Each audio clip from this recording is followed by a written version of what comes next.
हे दोस्तों, आज मैं आपको बताऊंगा एक की रीजन क्यों कुछ ही लोग बहुत अमीर बन पाते हैं और क्यों ज्यादातर लोग गरीब या फिर मिडिल क्लास रह जाते हैं। रॉबर्ट नाम का एक लड़का था जिसके दो बाप थे। अब आप कुछ गलत मत समझिए, पहला उसका खुद का था पर दूसरा उसके दोस्त का बाप था जिसे वो अपना मुंह बोला बाप मानता था। पहले वाले ने पीएचडी की थी पर दूसरे ने कभी 8th भी पास नहीं की थी। दोनों बहुत ही स्मार्ट और हार्डवर्किंग थे पर दोनों की सोच बहुत ही अलग थी और दोनों रॉबर्ट को अलग अलग बातें सिखाते थे। पहला बाप बोलता था कि पैसा सारे फसाद की जड़ है, पर दूसरा बोलता था कि पैसा ना होना सारे फसाद की जड़ है।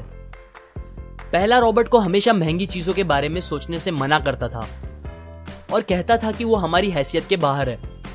दूसरा उसे कहता था कि वो सोचे और अलग अलग रास्ते ढूंढे जिससे वो सारी महंगी चीजें खरीद सके। ये करने से उसका दिमाग तेज होगा और नए आइडियाज भी मिलेंगे। पहला उसे कहता खूब मेहनत कर, अच्छे से पढ़ लिख ताकि तुझे बड़ी कंपनी में नौकरी लगे और तू बड़ा इंसान बन पाए। दूसरा कहता था तू खूब पढ़ मेहनत कर पर खुद की कंपनी खोल ताकि तू खूब सारी नौकरियां लोगों को दे पाए। रॉबर्ट के पास एक एडवांटेज था, उसने अपने दोनों बापों को अपनी अलग अलग सोच के साथ बढ़ते और उनकी तरक्की देखी। उसने अपना दिमाग लगाया और अपने दूसरे बाप की बातें मानी और फॉलो की, जो कि बाद में मायामी फ्लोरिडा का सबसे अमीर इंसान बना और उसकी सिखाई बातों से उसने खुद करोड़ों कमाए, जबकि उसका पहला बाप जिंदगी भर गरीब रह गया। सबसे इंपॉर्टेंट बातों में से एक बात जो रॉबर्ट ने अपने अमीर बाप से सीखी वो थी फाइनेंशियल लिटरेसी, जिसका मतलब है एसेट्स और लायबिलिटीज के बीच का डिफरेंस जानना।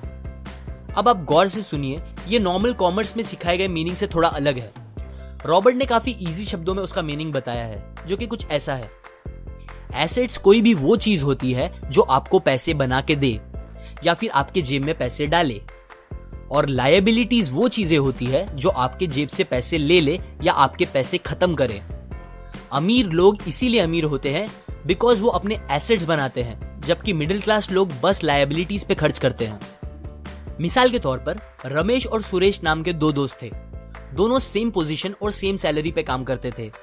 जब भी उन्हें सैलरी मिलती, रमेश अपनी सैलरी से नए कपड़े, नए गैजेट्स, नया फोन, बाइक या कार ऐसी चीजें खरीदता था जो उसे अमीर जैसा फील कराती थी।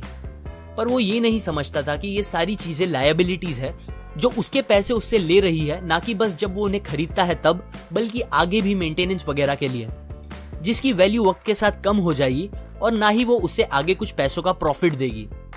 बट सुरेश ऐसा नहीं था। वो ये सारी चीजें नहीं खरीदता था जब तक कि उसके लिए बहुत जरूरी ना हो वो चीज खरीदना। वो पैसे जमा करता था और एसेट्स पे खर्च करता था, जैसे कि स्टॉक्स, बॉन्ड्स, रियल एस्टेट, अपनी खुद की स्किल्स बढ़ाने के लिए या कुछ सीखने के लिए जो उसे आगे और पैसे बना के दे।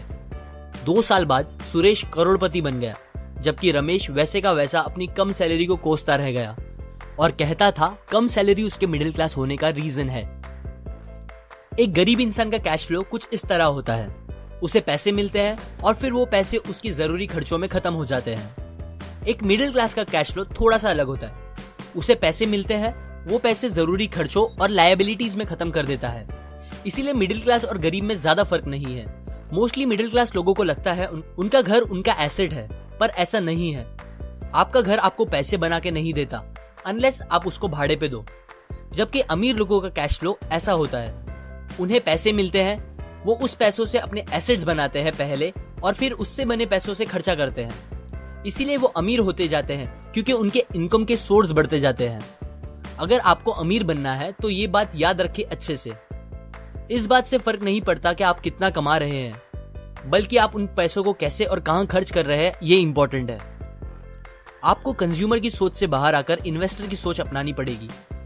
लोग कंप्लेन करते हैं उनकी खराब कंडीशन का रीजन उनकी कम सैलरी है और सैलरी बढ़ेगी तो वो आराम से रहेंगे, पर प्रॉब्लम ये है कि इनकम बढ़ने के बाद लोगों के खर्चे ज्यादा बढ़ जाते हैं, क्योंकि ज्यादा पैसे ज्यादा अच्छी चीजें खरीदने पे मजबूर करता है, जैसे कि एक बेहतर फोन, कार, घर, जो कि सब फिर से बस लायबिलिटीज है जो आपको कभी अमीर बनने नहीं देगी।